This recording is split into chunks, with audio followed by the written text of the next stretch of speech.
हाँ? बराबर है क्या? अगर कोई रिश्ता साथ में होगी तो 2 घंटे के ट्रेक को 4 घंटा लगता है, हाँ? 8 घंटा भी लग सकता है. इथं जेव्हा बसलो होतो ना, काही लोक बघितली म्हणजे विनाकामाची आरडाओरड करतात, शिव्या देतात, कोणी तर दारू पिऊन चाललं होतं.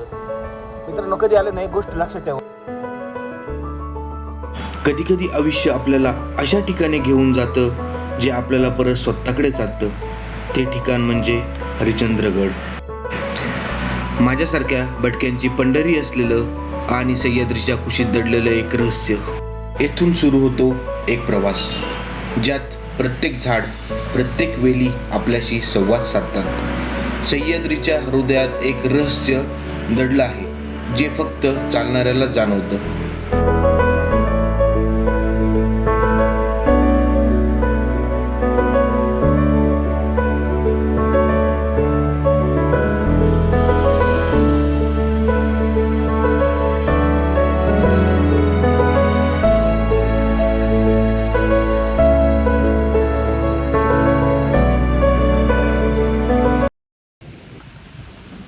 सुप्रभात मित्रांनो, गुड मॉर्निंग, शिव सकाळ. स्वागत आहे तुमचं अजून आपल्या एका धमाकेदार व्हिडिओमध्ये. आणि आज आपण निघालेलो आहे ते म्हणजे हरिश्चंद्रगडाकडे, ज्याला म्हणतात भटक्यांची पंढरी. आणि या भटक्यांच्या पंढरीला एक्सप्लोर करण्यासाठी आज आपण चाललेलो आहे. खूप जास्त मजा येणार आहे, तर स्टे ट्यून.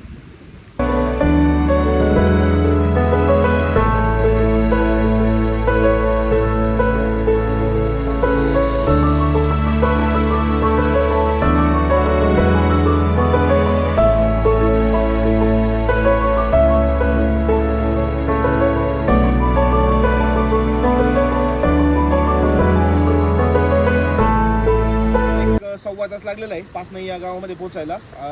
पाचनई जे हे आहे हे बेस्ट विलेज आहे हरिश्चंद्रगडाचं. आता जर तुम्हाला हरिश्चंद्रगडावर जायचं असेल तर तुम्हाला हरिश्चंद्रगडावर जायची 3 वाटा आहे.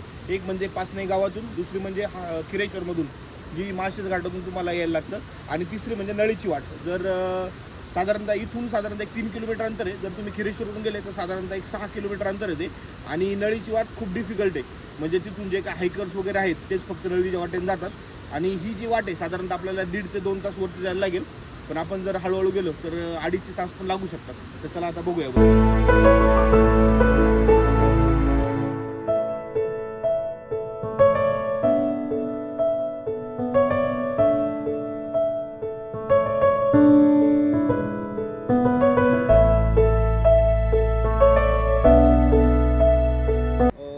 खाली जिथं हरिश्चंद्रगडाची वेश आहे, तुम्हाला वेश लागेल. वेशीतून थोडं वरती आलं, 1-5 मिनिटं झालं, इथे हरिश्चंद्रगडाची सगळी इन्फॉर्मेशन दिलेली आहे. तर इथे एक इंद्रवर्जाचं दृश्य पण दाखवलेलं आहे. इंद्रवर्ज जर काय असेल तुम्हाला माहीत नसेल तर इथे आल्यावर तुम्हाला कळेल. आणि ही हिस्ट्री वाचून तुम्ही वरती जा, म्हणजे जेणेकरून तुम्हाला जे काही तुम्ही गोष्टी बघशाल त्याच्याविषयी ज्यावेळेस तुम्हाला थोडीफार माहिती समजेल त्यावेळेस त्या बघण्याची त्यांच्याकडे बघण्याचा जो आपला दृष्टिकोन असतो तो चेंज होऊन जातो. कारण त्याच्या मागे आपल्याला त्याची हिस्ट्री माहीत असते. तर हे वाचा आणि मग वरती जा.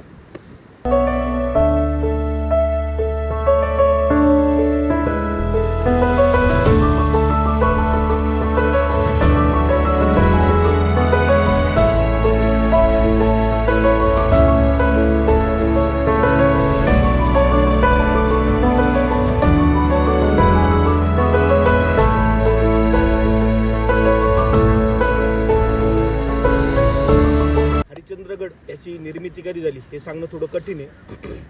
पण या हरिश्चंद्रगडाच्या पोटामध्ये असलेल्या लेण्यांमुळं हा किल्ला अतिप्राचीन आहे असा आपण एक अंदाज लावू शकतो. काही पौराणिक कथांमध्ये हरिश्चंद्रगड जो आहे त्याचा संदर्भ राजा हरिश्चंद्राशी पण लावला गेलेला आहे. आणि त्यामुळे त्याचप्रमाणे हरिश्चंद्रगडाचा अग्निपुराण, त्याच्यानंतर मत्स्यपुराण याच्यामध्ये काही ठिकाणी उल्लेख आढळतो. आणि हा जो गड आहे याच्यावरतीच चांददेवांनी तपश्चर्या केली होती. आणि तत्वसार हा एक महत्त्वाचा ग्रंथ या गडावर लिहिला गेलेला आहे. आणि या तत्वसार या ग्रंथामध्ये खूप चांगल्या पद्धतीने उल्लेख हरिश्चंद्रगडाचा त्यांनी केलेला आहे.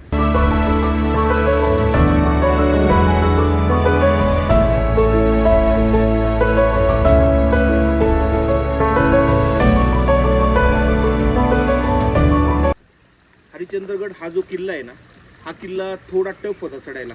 म्हणजे इथं एक आणि अजून वरती एक तुम्हाला हे लागेल, कडा लागेल. तर तो कडा चढणं खूप स्लिपरी होतं आणि थोडं धोकादायक होतं.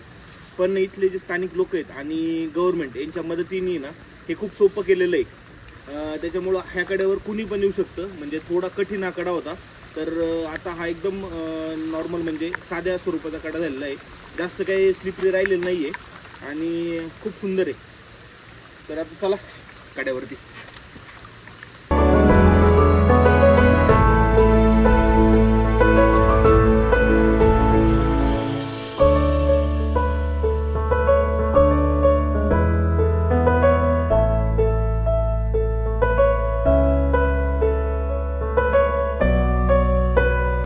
ऑलमोस्ट जवळजवळ एक 50 to 60% गड आपण सर केलेला आहे. आणि ज्यावेळेस तुम्ही खालून जो तुम्हाला पहिला आडवा कडा लागेल त्या कड्यापर्यंत पोहोचाल, साधारण तुम्ही 50% गडावर आले आहेत. आता इथून पडले जे सिनेरिओ आहे ते एवढे नाथखुळा होणार आहेत. हा जो कडा याच्या पूर्ण वरतून पाणी पडतं आणि त्यातून आपल्याला पुढे जायचं आहे. तर चला तुम्हाला दाखवतो तो सिनेरिओ. वरती कड्यापाशी बसलो. आपल्याला इथं नाशिकचे काही हॉटेल मॅनेजमेंटची टीम भेटलेली आहे. तर आमच्या व्ह्यूअर्सला काय सांगू इच्छिता तुम्ही? कसं वाटतं तुम्हाला किल्ला? किल्ला खरंच खूप छान आहे. सगळ्यांनी किल्ल्यावरती या, आवर्जून या. अजून आम्ही वरती जायचं आहे. वरती खूप भारी पॉईंट आहेत वरती अजून करण्याजोगते. आणि नक्कीच मुसाफिर डॉक्टर ह्या यूट्यूब चॅनलला सगळ्यांनी सबस्क्राईब करा. हरे हरे महादेव, हरे हरे महादेव, जय भवानी, जय शिवाजी, जय भवानी, जय शिवाजी.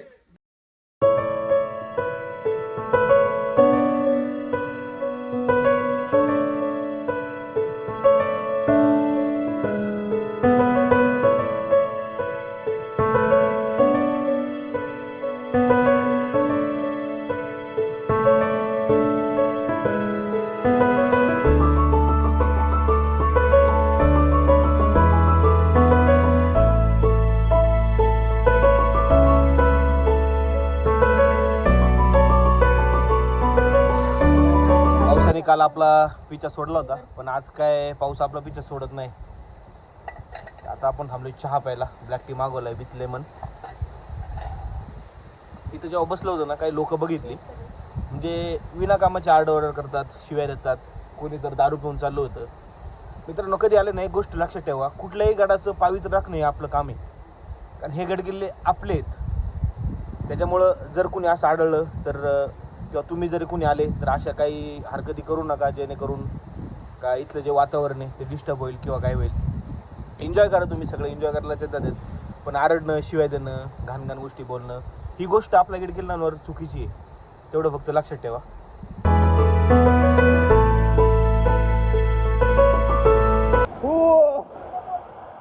काय अमेझिंग नजारा आहे. कड्यापासून थोडंसं पुढे आलंय का, एक 10-15 मिनिटाच्या अंतरावर तुम्हाला ऑस्ट्रम वॉटरफॉल बघायला भेटेल. काय वॉटरफॉल दिसतोय, नाथखुळा एकदम.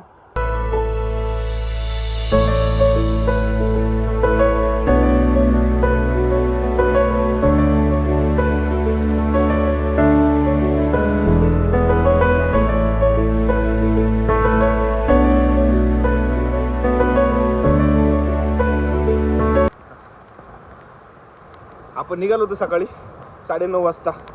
2 तासात जनरली आपण वरती पोहोचतो. पण आता कसं असतं, एखादी रजिस्टार सोबत असली काय, जिथं 2 तासात ट्रेक आहे ते 4 तास पण लागतात. सृष्टी बराबर है ना? हाँ बराबर है क्या? अगर कोई रजिस्टार साथ में होगी तो 2 घंटे के ट्रेक को 4 घंटा लगता है.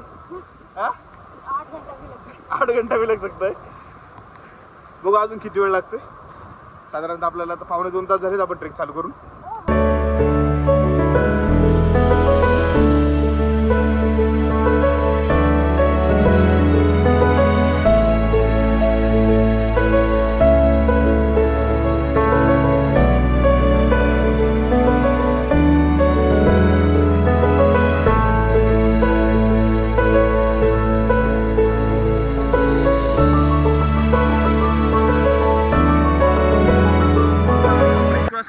आपल्याला काहीच आपले मित्रमंडळी भेटलेत जे छत्रपती संभाजीनगरवरून आलेत.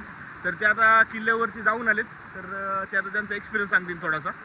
कसा वाटला तुम्हाला किल्ला? किल्ला एक नंबर आहे या सीझनात फिरायला. पण जाते वेळेस थोडी काळजी घेतली पाहिजे, कारण धुकं आणि पाऊस हे फार मोठ्या प्रमाणात बरोबर आहे, खरी आहे. गोष्ट आणि रस्ता चुकण्याची 100% गॅरंटी आहे. त्याच्यामुळं थोडं हळू आणि काळजीपूर्वक यायला पाहिजे. चलो थँक्यू. जय शिवराय मित्रांनो. जय शिवराय, जय शिवराय.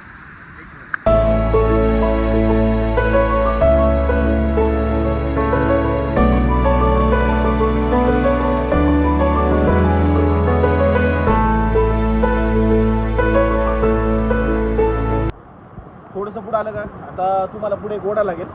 तर जेव्हा मी 3 वर्षापूर्वी या रूटने आलो होतो त्यावेळेस या ओढ्यातून तुम्हाला क्रॉस करून जायचं, पण गव्हर्नमेंटने आता इथे चांगल्या पद्धतीने डेव्हलपमेंट केलेली आहे. माझ्या मागे बघू शकता आता तुम्हाला इथे ब्रिज पण काढलेलं आहे. तर रिक्स अशी काय राहिली नाही या किल्ल्यावरती येण्यासाठी, तर तुम्ही कधी पण येऊ शकता. चलो.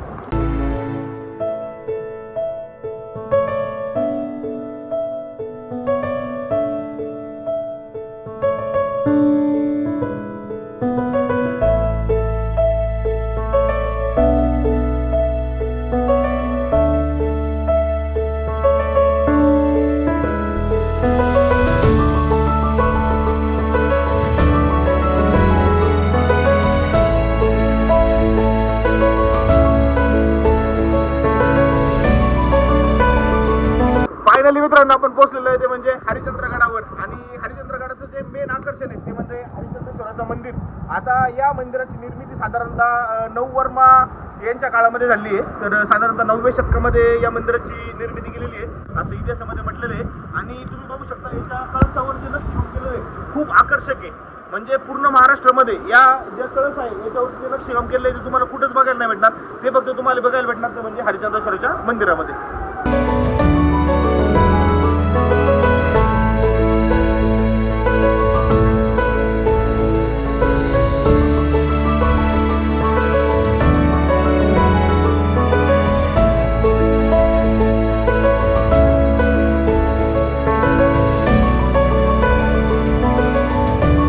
आपलं दर्शन घेऊन झालेलं आहे आणि मंदिराच्या जस्ट चारी बाजूनी तुम्हाला या छोट्या छोट्या केव्स बघायला भेटतील. तर ही समोर जे दिसते ते विष्णू मंदिर आहे आणि याच्यामध्ये अजून एक केव्ज आहे. तर ती जी केव्ज आहे त्या ठिकाणी जे चांगदेव महाराज आहेत आपले त्यांनी तपश्चर्या केली होती, त्या ठिकाणी ध्यान लावलं होतं आणि याच ठिकाणी यांनी तो ग्रंथ आहे त्याची जी रचना केलेली आहे. तर ही जी केव्ज आहे या काही केव्जमध्ये पाणी, काही केव्ज पूर्णपणे कोरडे आहेत. जरी तुम्ही पावसाळ्यामध्ये जरी आले तरी तुमची राहण्याची इथं चांगल्या प्रकारे सोय होऊ शकते. त्याच्यामुळं असं रिक्स असे काही नाही आहे आणि खूपच सुंदर आहे पूर्ण जे काही ते दगडामध्ये कोरलेलं आहे.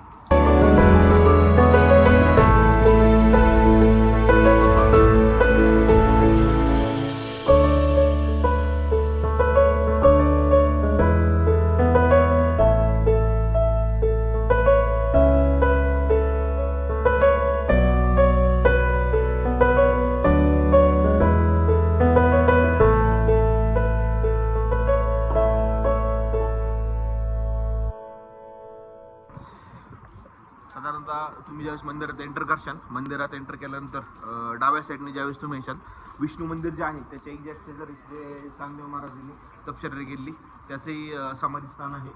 आणि या ठिकाणी त्यांनी तत्वसार हा खूप महत्त्वाचा ग्रंथ लिहिला आणि या ग्रंथामध्ये त्यांनी हरिश्चंद्रगडाचं खूप सुंदर वर्णन केलेलं आहे.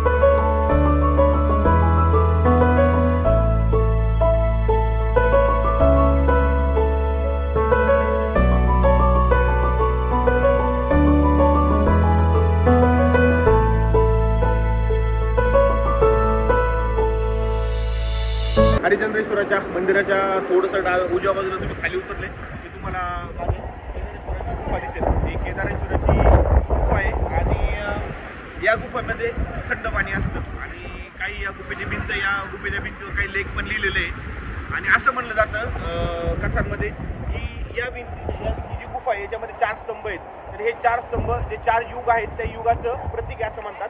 त्याचे 3 स्तंभ तुटलेले आहेत आणि एक जो स्तंभ आहे एक स्तंभ शाबूत आहे. म्हणजे ज्या वेळेस कलियुग संपेल त्यानंतर तो स्तंभही पडून जाईल असं गोष्टींमध्ये सांगितलं गेलं आहे. आता हे कितपत खरं आहे कितपत खोटं आहे ते आपण सांगू नाही शकत. आणि दुसरी अजून एक गोष्ट, एक्झॅक्ट ही जी केव्ज आहे याच्या समोरच मळगंगा नदीचं उगमस्थान आहे. म्हणजे इथून मळगंगा नदी स्टार्ट होते आणि पुढे जाऊन ती मुळा नदीला मिळते.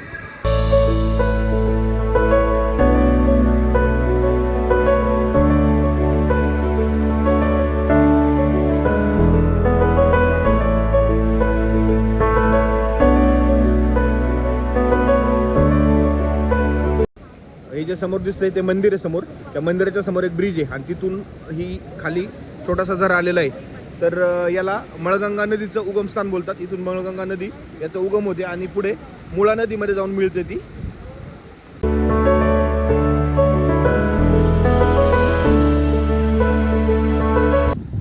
हरिश्चंद्रगड हरिश्चंद्रगड हा जो किल्ला आहे हा साधारणतः 1747मध्ये मराठ्यांनी जिंकून घेतला होता.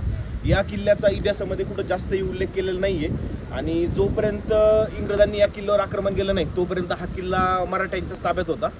या किल्ल्याची जी जबाबदारी आहे ती हे इथं जे खाली जे कोळी बांधव राहतात त्यांच्या हिंदू कोळी बांधव राहतात त्यांच्या कृष्णाजी शिंदे यांच्याकडे दिली होती आणि या किल्ल्याचे जे शेवटचे शिलेदार होते ते म्हणजे रामजी भांगरे. त्याच्यानंतर हा किल्ला मग आपल्याला स्वातंत्र्य भेटल्यानंतर गव्हर्नमेंटच्या ताब्यात गेलेला आहे.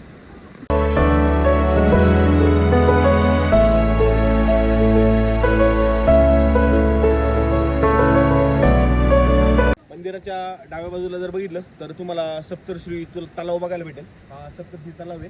हा पूर्णपणे दगडामध्ये बांधलेला आहे. दगडाच्या चिरा असतात त्या एकमेकांवर रचून बांधलेल्या आणि आतमध्ये ज्या तुम्हाला छोट्या खोल्या दिसतात तर त्या सप्तऋषींच्या खोल्या आहेत. आधी त्या खोल्यांमध्ये मूर्ती होत्या आणि पण आत्ता सध्या त्याच्यामध्ये मूर्ती वगैरे नाही आहेत. त्या सगळ्या ज्यावेळेस इंग्रजांनी या किल्ल्यावर आक्रमण केलं होतं त्यावेळेस त्या मूर्त्यांची सगळ्या त्यांनी नासधूस करून टाकली होती.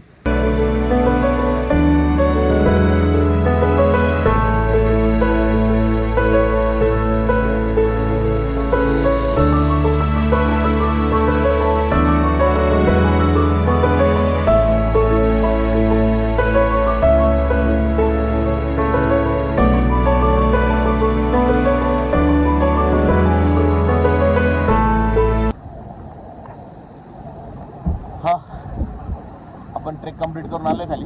जस्ट चेंज वगैरे केले एका ठिकाणी. लेडीजला काही चेंज करण्यासाठी कुठं आपल्याला भेटलं नाही. इथे काही तशी प्रोव्हिजन केलेली नाही आहे आणि खूप मस्त ट्रेक आहे एकदम ऑसम.